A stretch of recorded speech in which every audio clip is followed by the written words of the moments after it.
At 3:42 a.m., my phone buzzed. It was my wife, Elise. Her message said, "Stop being insecure." I stared at the screen, wondering why she was awake at that hour.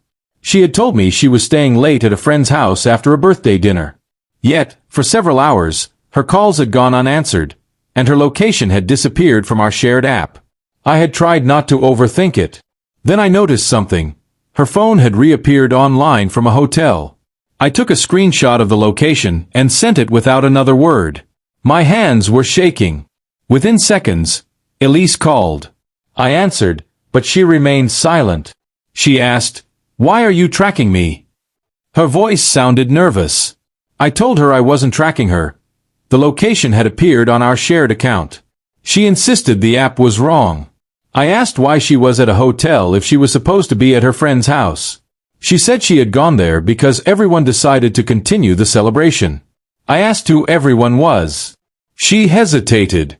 I replied, "Okay." Something about her silence felt wrong.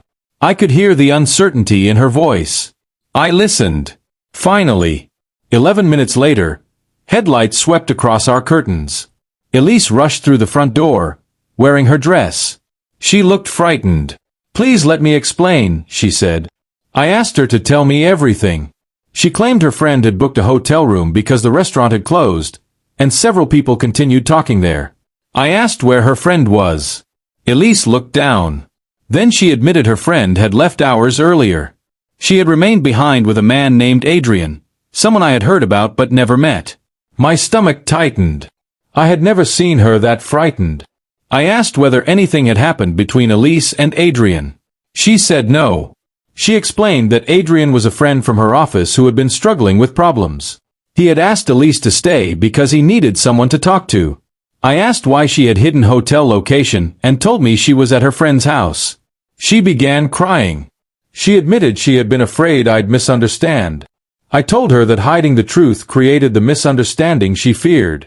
I asked whether Adrian had touched her or tried anything inappropriate. Elise shook her head and said no. Then she showed me her phone. He had been asking Elise to meet him for weeks. Some messages were emotional, while others were flirtatious. Elise had repeatedly told him she was married and wanted boundaries. But she had never told me because she thought I would become jealous. That night, Adrian had become emotional and begged her not to leave. Elise stayed because she felt sorry for him. The hotel story was suspicious, but the situation was not what I imagined. She hadn't been dating him. She had handled it terribly. That discovery changed everything. I felt relieved. Still, no. I asked Elise why she had called me insecure. She covered her face and said she panicked. She knew I would be upset about the hotel. She thought denying everything would prevent an argument. Instead, she had made me question our marriage. I told her I was angry, but not because she had helped someone in trouble. I was angry because she had lied about where she was and then dismissed my concerns. Trust wasn't destroyed by one hotel visit. It was damaged by every lie surrounding it. I wanted honesty, not excuses. I needed her to understand. Late. Completely. Elise agreed to tell me everything. She explained that Adrian had recently gone through a difficult breakup and began relying on her emotionally. She felt responsible for helping him, but his messages gradually became inappropriate. She should have ended the conversation sooner. Instead, she kept believing she could control the situation herself. I told her protecting another person's feelings was never more important than our marriage. She apologized. I also admitted that I had sometimes reacted too strongly when she spent time with male coworkers. We both had things to change. We started again. We needed patience too. Together. We needed honesty. We attended counseling. During counseling, Elise admitted that she had been afraid of my reaction, while I admitted that my jealousy had sometimes made honest conversations difficult. Our counselor helped us establish boundaries. Elise stopped having late-night conversations with Adrian and reported his inappropriate messages to Human Resources.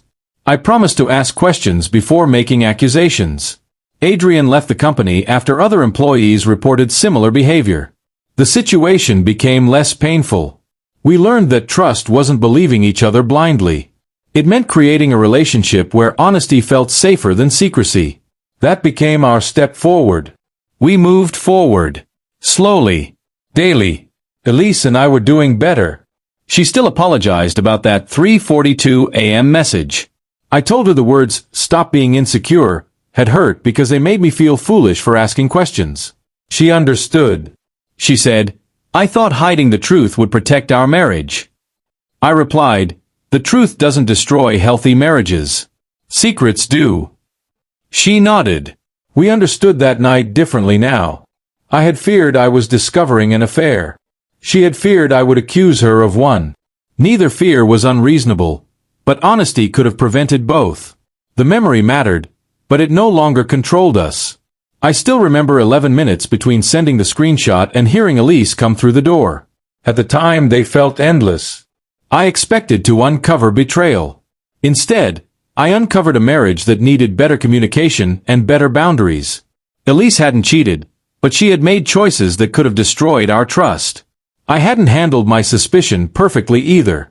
We chose to learn from the experience rather than punish each other forever. Today, whenever something feels wrong, we talk before assumptions take over.